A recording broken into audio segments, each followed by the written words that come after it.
Hello, world, and welcome to another episode of the Devs Like Us podcast show.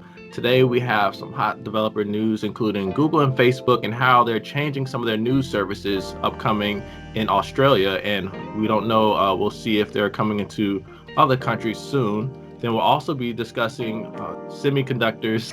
We'll also be discussing semiconductors and some changes in production within the states and how that will affect the CPU space. And then we'll discuss Spotify and their new changes to telework or work from home. And then our main topic will also be working from home. So stay tuned.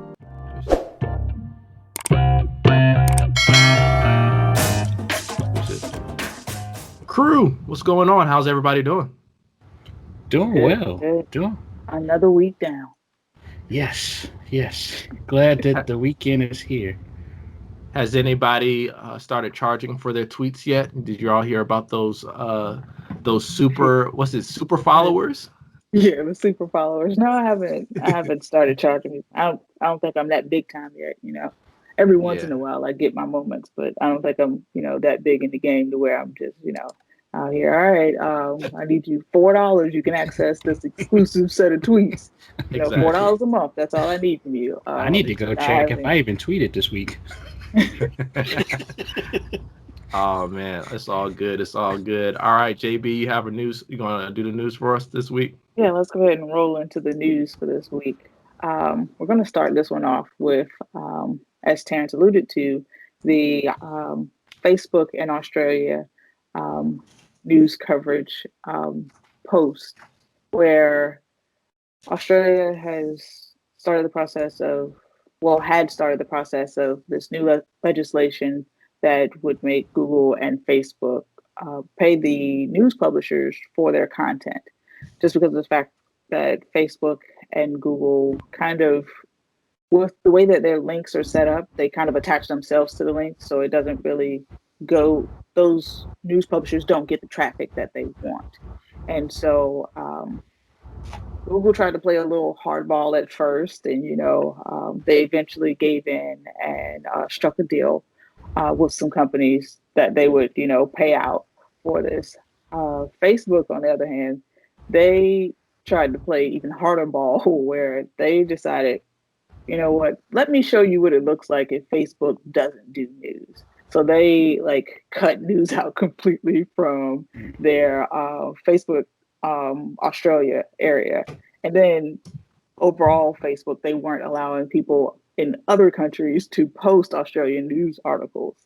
Um, and so, yeah, it was pretty bad. And then with them doing the blanket, whatever code augmentation they did, it actually broke a few things. So Facebook had to go back and fix those things. And then eventually they came to a deal with, they pretty much made the same or similar deal to what Google did. Um, and so, now they're like, all right, we'll pay, but we don't really like it. And Facebook did come to that after some changes were made to the legislation of like, how do you deem, who do you deem is the owner and how they get paid and who should get paid and things like that. So yeah, that one was pretty interesting to me. What you guys think about that?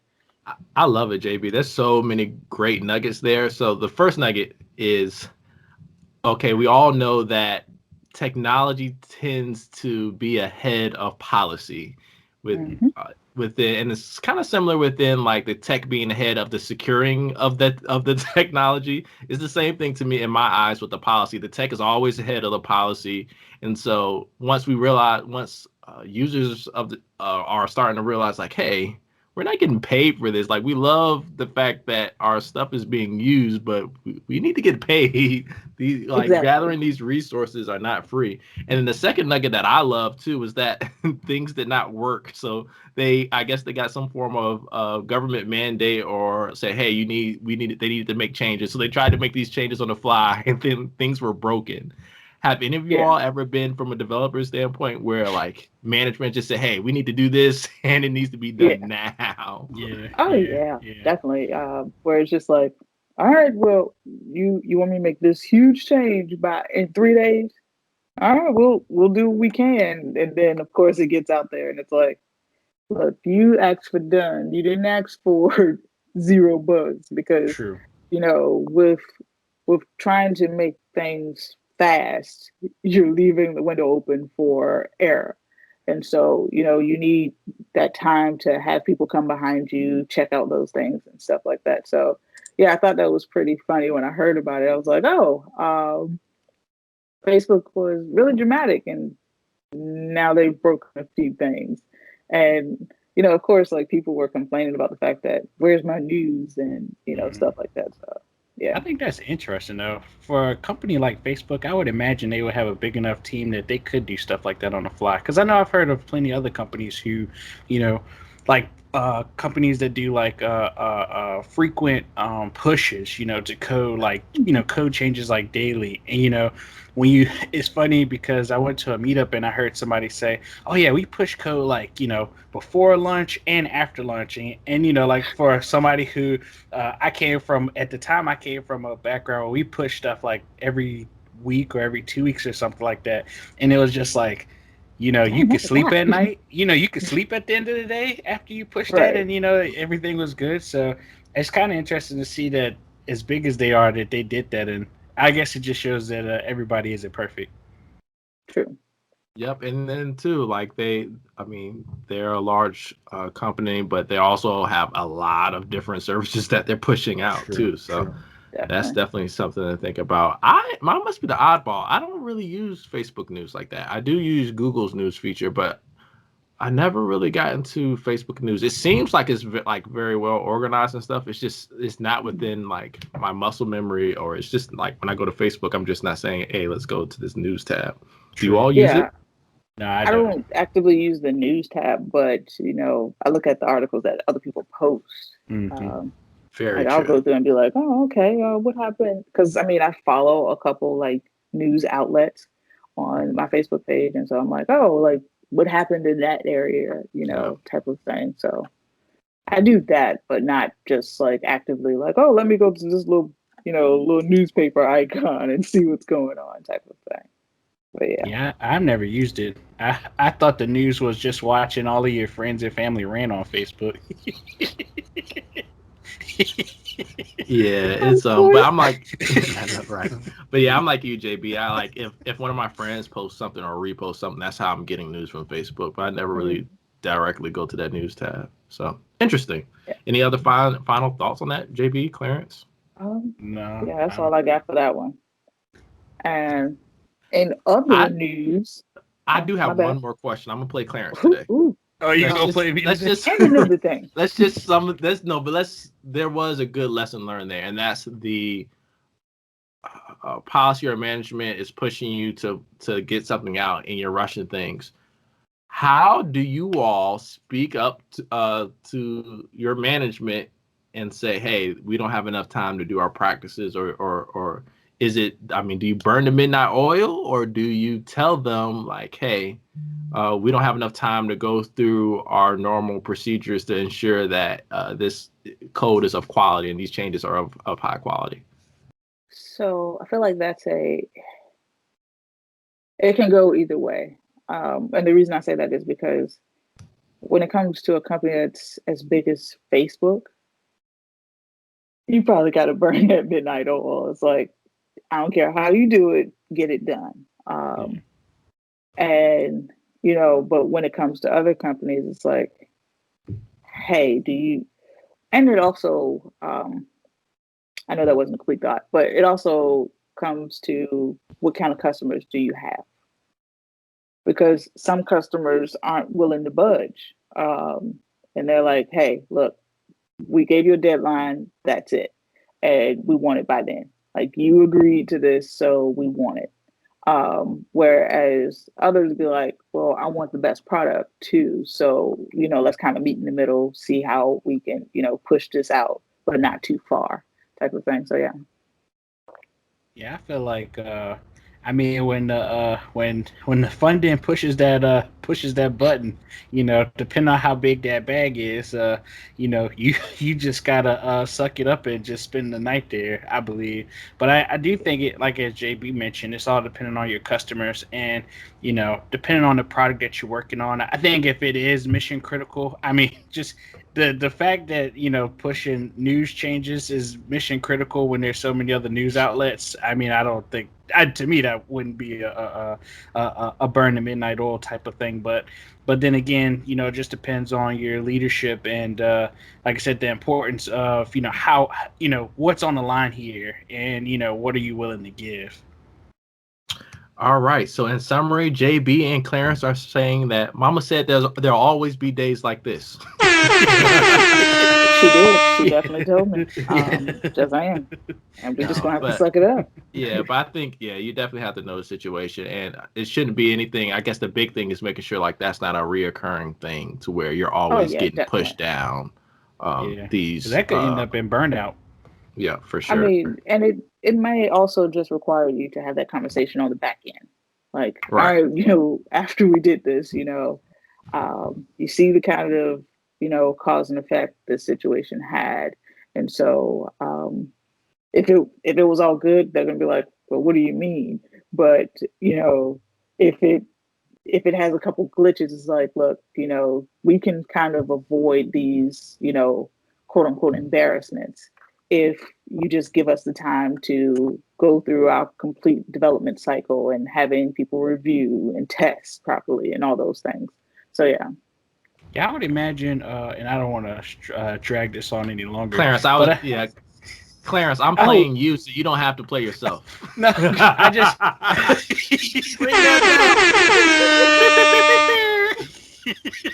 Oh my gosh! I'm just playing, but that was funny.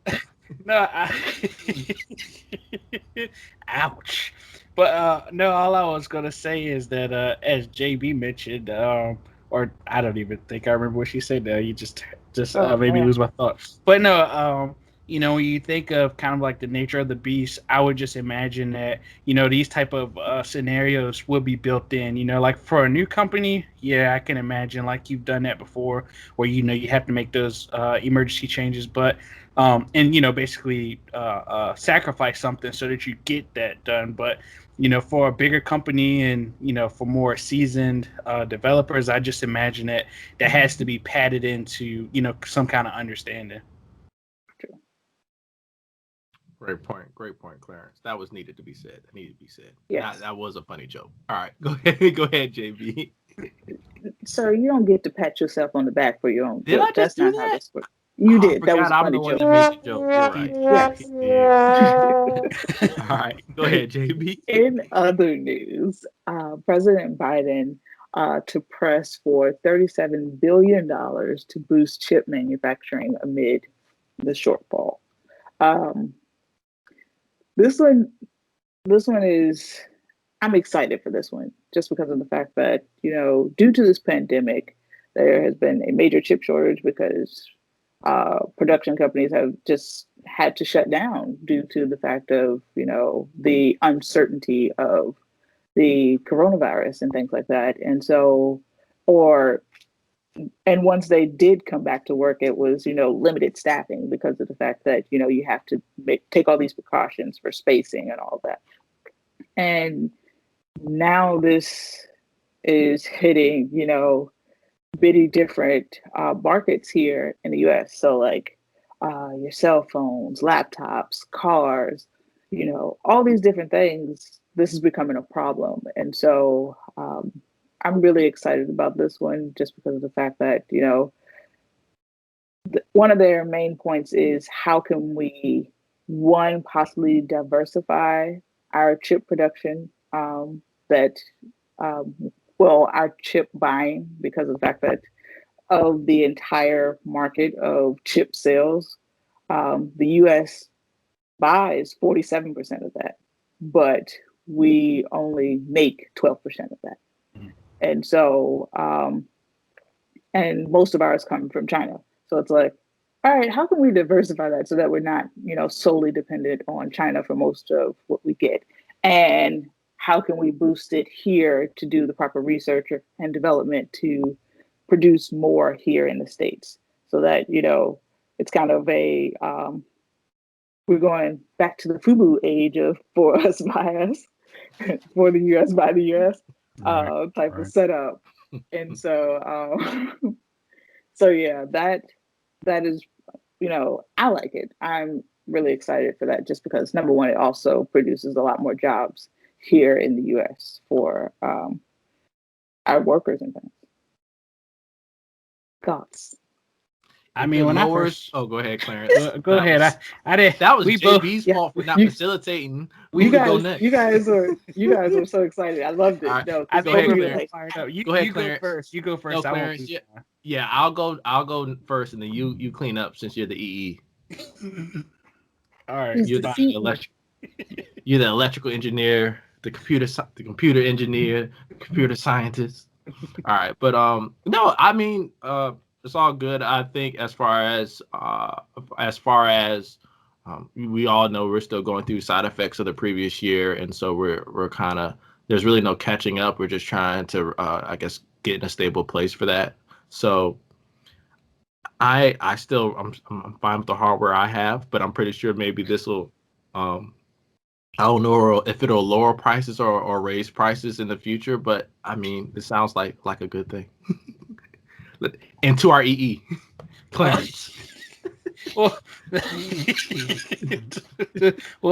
I guess my first thoughts is kind of hearing the numbers of what is outsourced. When I first read it, I thought like, hey, how come we can't have universities that are big in engineering, have students use this as research to build chips, and then it is made here. Maybe they test everything out on campus, and then before you know it, it's kind of like a mass production kind of thing. And then secondly, it did kind of remind me that everything is run by a computer. So we do kind of need these things. I know a few of the points when they were talking about the automakers, and this was just kind of a rant, is that we're in a pandemic, people aren't buying cars, so take those chips out and use them for something else.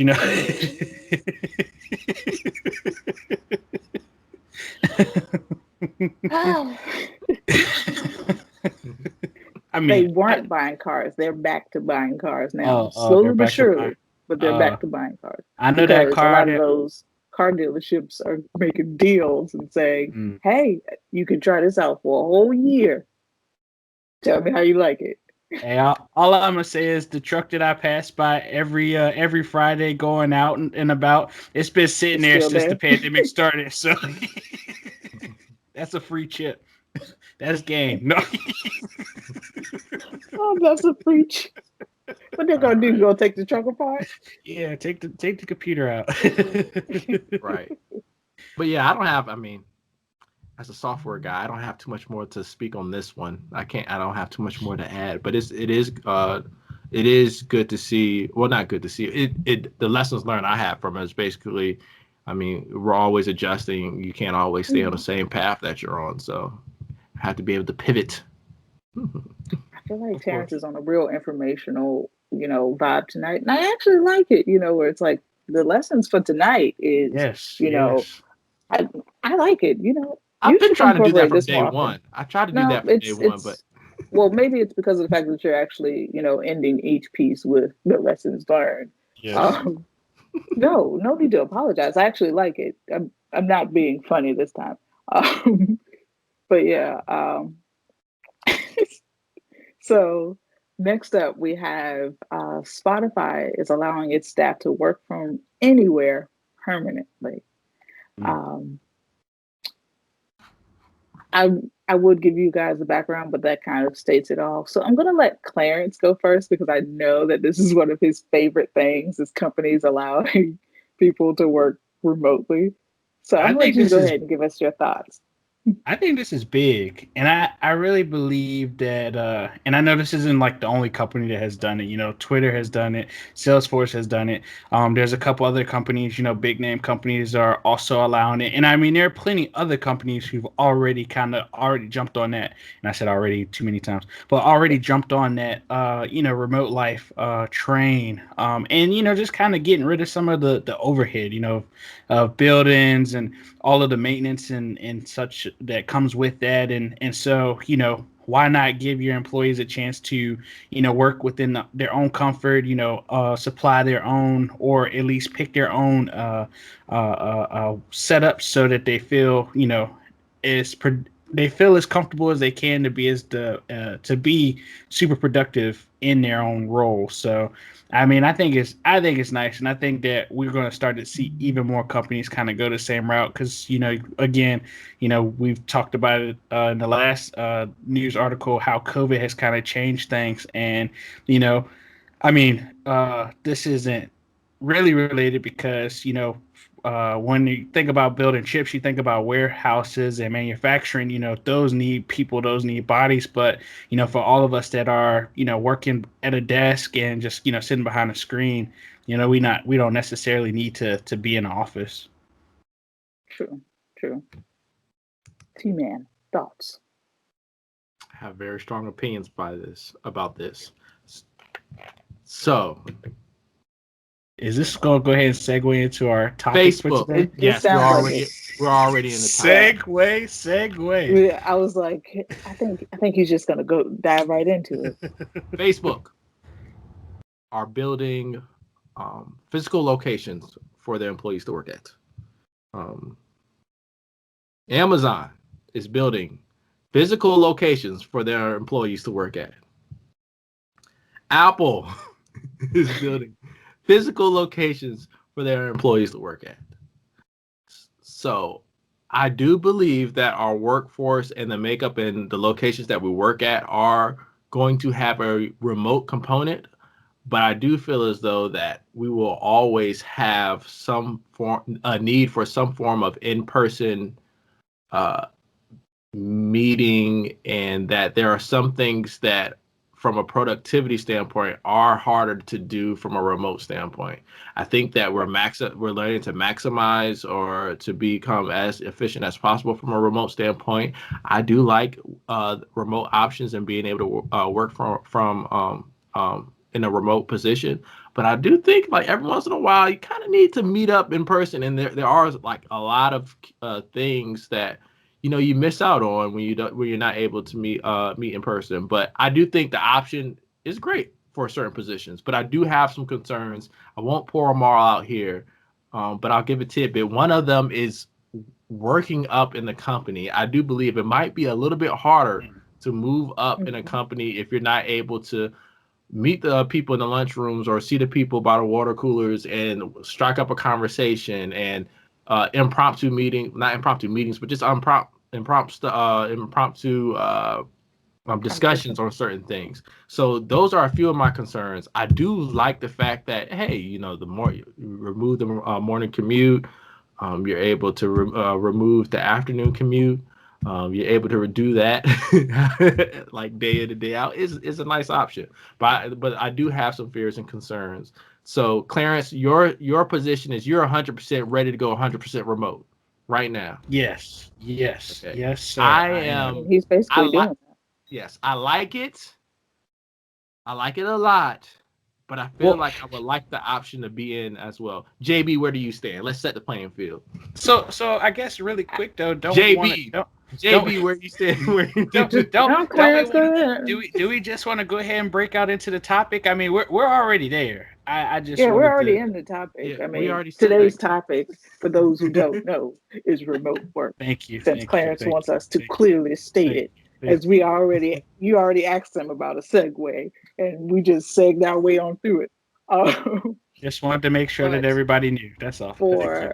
for my preference in this, so during the course of this pandemic, I've had the chance to do both. Um, work from home, like for a whole week, work in the office for a whole week, and do a hybrid option. For me personally, I like the hybrid option just because of the fact that number one, I stay by myself. It's just me. I'm in a house. Hey y'all, she be And texting us, calling us all the time. yes, Hey, because Clarence, what you doing? there's very limited engagement that happens when you live in a house by yourself and you're working from home all the time. And so I do like the fact of being able to work from home because of the fact that there's less distractions when it comes to, a few episodes I said, people coming to the desk, asking questions, having those conversations. Some of those conversations are needed. Some of them is like, you just took me from something really good and I lost my place. So now I might as well have this conversation with you, type of thing.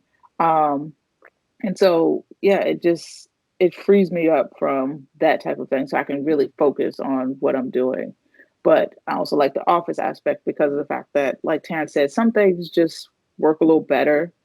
Well, for me especially, where it's like, especially when you're like throwing out ideas and things, I like to feed off people. Let's, let's actually get up to the whiteboard and have these, let's draw it out type thing, sessions and stuff like that. So for me, I like, that balance. And I feel like it builds that camaraderie, as Terrence was alluding to earlier, where it's like, you know, there are certain things that you won't find out about a person if you only know them remotely, because if you only know them remotely, you're most people are only actively engaging because it's like, oh, we have a meeting. All right, well, let's get off this meeting. That's it. I'm going to do whatever I want to do. Whereas when you're in the office, you get to see them, like Terrence said, at the water cooler, at the coffee maker, while you're going through the hallways and things like that. So you can be like, hey, didn't you talk about, such and such project or such and such that were having problems with? Maybe I can help you with it. You guys have that conversation, then that conversation leads to, something outside of work, and you build that friendship, because when you build those friendships, that it builds a bond that helps boost the morale within the workplace. So that's basically how I feel about it. I know that was very long and drawn out, but I wanted to make sure my point was solid. That was a great point, JB. Let's make this interesting. Okay. So you and I Oh, are we're on making board. bets. No, no bets. Let's just make this Oh, interesting. okay. You and I are leaning towards the hybrid Yes. model. Clarence, you're 100% all in for remote. Let's Mm. hear one con that you have for 100% remote work. Go. One con? Con. Yeah. Yes. Uh, I would think the only one con to remote work is the environment that you work with. And what I mean by that is that if you are in an environment that has accepted remote work, which, basically comes with everything that entails with remote work, which is, you know, the need for flexibility for things popping up. I mean, even though you don't have those random pop-ups like JB mentioned earlier with coworkers, you're at home. So, if you have kids, you have a dog, you got neighbors, like that, like those type of things could pop up and kind of come up and happen. So what I mean, or at least to expand on my con, is that when you work for a company remotely and they haven't fully accepted everything that comes with it, then you could end up being stressed out, always worrying if you come across as available. Because there are some companies who you could put your status, and I don't know if you all use Teams or Skype or any kind of tool like that, but there are companies who don't care if you put it on away, and they know that you're still working. But there are companies who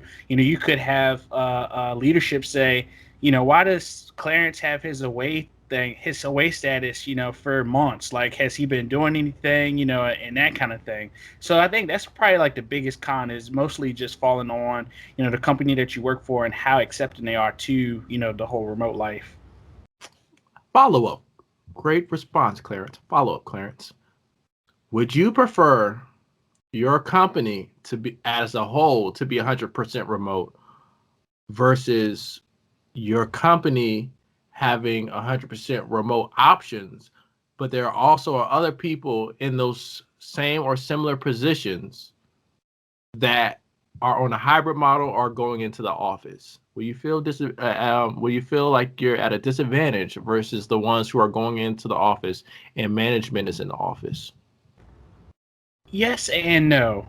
And I think it can work both ways. So again, this might step on what I just mentioned. It depends on the environment that you're in. But if there are tools or there are ways of understanding what everybody is doing, I think you can still shine just as bright being at home that you can in the office. Sure, you missed that random, water cooler talk with, the guy in a different department, guy or girl in a different department, and you don't get that kind of interaction. But I think that, like, if you're pushing to, if say for instance your company has, like, one big repo and you're able to read but maybe not make changes to what everybody else is doing, you still have a chance to see what is going on and be able to offer your expertise, because at the end of the day you still have a role and you still have responsibilities. So with that, it's not like you're totally isolated and totally shut down, because people still have some type of access to you.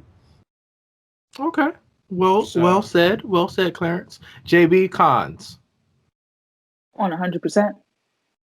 Yes. Um, Or uh, any model that includes remote work. But I would like you to speak on the 100% remote work positions as well. so, one con, your work is always at home. Like, when you go into the office, granted, some people, they they have projects where it's like they do have to come home and do some things, but it's not always in the house.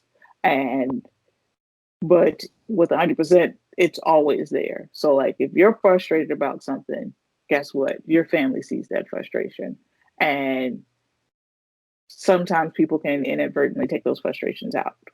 And so, and it may not be like in some super horrible bad way, but just in like, oh, your tone is horrible right now type of thing. And it's like, yeah, just, trying to get this, whatever it is figured out or whatever.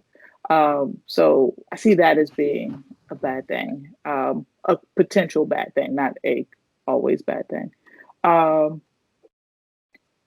Getting out of the house more often, just because of the fact that um, it shows a lot right now in the pandemic, just because of the fact that everybody's working from home, and you just it's like I don't know if I want to go out because I don't know if I'm going to expose myself or what have you. And so with that, a lot of people are just kind of stuck in the office at their house or their kitchen table or wherever their setup is, and that's where they're working from all day long. Um, Unless they're like Clarence, where he gets out for a morning walk and a lunch walk and an afternoon walk. Um, just Yeah. trying to walk off these Yeah, pounds. I definitely think remote from home or like remote work without the pandemic is actually a nicer option is a nicer option from sure. You can go to coffee spots, Yeah, libraries, random other places, park benches, um, and then work but from wherever. you you also have to think about um, trying to work from the park. It's great internet access. You have to figure out how you're going to do that. You can use your phone as your hotspot. Oh no, you're You balling. You got the service, the mobile service where it's just you're good. You're Yeah. good. So you have to figure out all those things. I don't Pay know if you $30 call a it month, because it ain't $40 me. a month. Yeah. But sometimes those things, have spotty coverage and stuff like that. So you have to think about all those things. And even if you're going to the library, guess what? You're still stuck inside. So me saying stuck inside isn't just limiting you to your home, but it's just the lack of light, essentially. Your Because office with lets you work you, for out. Your office is outside at work. see, I knew you were coming with that. Even though, You even still when you go inside. to work, you're in the office, Yeah, you you have talk that, about the commute right commute here. and things that you don't like. Some people like that time because it gives them time to think, and it separates them from the home life and the work life, and that's their limbo period where it's just all right. I get to do something I want to do before it's interrupted by this or this. Now, granted, that's for people who have families at home. For me, my free time is not interrupted because when I come home, it's like, oh, I can still do whatever, unless Clarence calls. But that's neither here nor there. Um, Dang. but but yeah, so that's kind of one of the biggest cons I see. What's your Gotcha. take, T man? What's your con? The only con that I have not already stated that I think is worth mentioning is just when you're depending on others. So a lot of times with 100% remote work or 100% remote companies, sometimes you're depending on somebody from a different time zone. Sometimes Hmm. that could be 1 hour, 2 hours, 3 hours away. Sometimes it's several hours Yep. away, and so that that that portion takes a little bit of getting used to. So Hmm. your things that if you're depending on people within the office, you get that thing same day, maybe next day.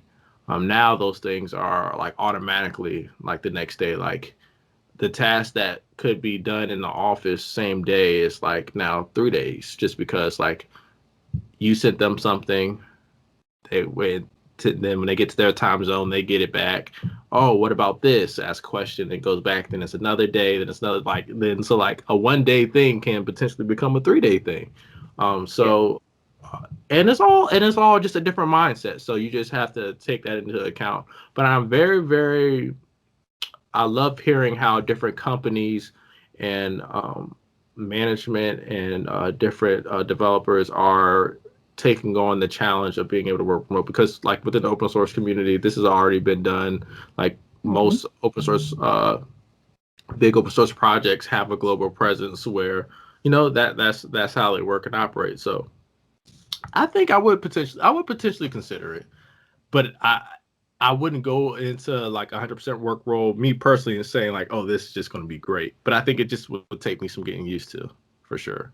Yep. I've worked in the hybrid model, and I do like the hybrid model, and I love the days where I'm like working from home because I don't always get pulled in as much as I would in the office. So that is like working from home is like the days where I can get stuff done without being as distracted. Like, oh, we know where Terrence sits. Let's go. Let's just go. Right, Right. right, right. Right. So that is a And thing. also just the fact that, you kind of almost got there where you're like, we know where Terrence sits, so let's go. Where it's like there are certain tasks that come up where your management is like, you know what, let's go to Jasmine and, give it to her. Well, if I'm not in the office, a lot of times those tasks get sent to someone else. Right. And it's one of those tasks where it's not like in your main field of view of what you're doing on a day to day. And so it's going to deviate you from that. And so a lot of times you're like, some of those are welcome because it's like, oh yeah, I'm frustrated with this, so let me go to that. Other times you're like really in a groove and it's just like, that's not even a fun task to do. And now, I have to do it. So working from home, it's like you don't get hit with those random tasks that often. Right. So yeah, I do like that because I mean, a couple days ago, I got back into the office and it was like, oh yeah, we were looking for you. It's like, oh okay. It's like, don't worry, we took care of it. Even better. Exactly. So yeah. See, Exactly. I guess my only thing with that though is I feel like companies that have been 100% remote or have built their business on a remote model, I think they still get those things. I think that like for companies who have just transitioned, I think that like because of the unknowns, I think that there has been some like a little bit of I guess muddy water on how to like handle stuff like that. But I know a guy who works 100% remote and he still gets sideswiped for stuff, and that's just because that's the nature of their business is that they have people in here there pretty much everywhere. So I think that like they're really big on staying connected through messaging and that kind of thing. So I guess I just think that if your company is brand new to it, all of it's going to be kind of weird because you not only you have people that you're working with who never ever worked remote, so they don't know like I guess the rule. I wouldn't even say rules and regulations, but like they're trying to understand how it all works, for them because they are used to that office lifestyle where it's like if you do need to ask a question, like you would get up. And I mean, that's a pro, I guess, when you're in the office, because if you needed just to walk Mhm. away, I know I've had people walk to me and they're like, never mind. Like I figured it out on my walk here, and I mean, I guess if I was, being remote there, they could have messaged me in that same time frame that would have taken them to understand what they needed before they got to me. Now they've like, instantly like asked me. So it's like they didn't even get that chance anymore. No, I can just Yeah, go for a walk outside. That's all. Yeah. yeah. yeah. No, exactly. So Um, So yeah, and then like you said, Clarence, and there's a whole bunch of creative ways. I think one good instance, Kelsey Hightower, the big Kubernetes guru from Google, he posted a tweet where he said, how many virtual events could be replaced with just a curated YouTube video playlist, right? So having that out there, so podcast. mhm. right, so where depending on regardless of what time zone you're on, you're all up is what they call VODs or video on demand. It's just there, ready for your Right. Yeah. company to consume, and it could be one of those things where if before a meeting, like if we are having people from different time zones in a meeting, we want to make sure everyone's prepared. Hey, go through this video playlist, then we're going to meet to discuss. So there's no prepping in the meeting. It's all you're all ready to meet while you're there. So I think, like you said, Clarence, I think those who have been 100% remote definitely probably have a lot of those kinks ironed out to where you're not the negatives that we're speaking on probably maybe are not as big of a deal as we're making it for sure. So we are running a little low on time. So we'd hit the cons really hard. Everyone want to state kind of what their pros are for remote work. I'll start with Um, you, JB, since we know Clarence will go crazy with the pros for 100% right. remote. Where do I Uh, start? So My scroll just starts falling. right, so the pros that I put was you don't have to go through that the rat race of any commuting.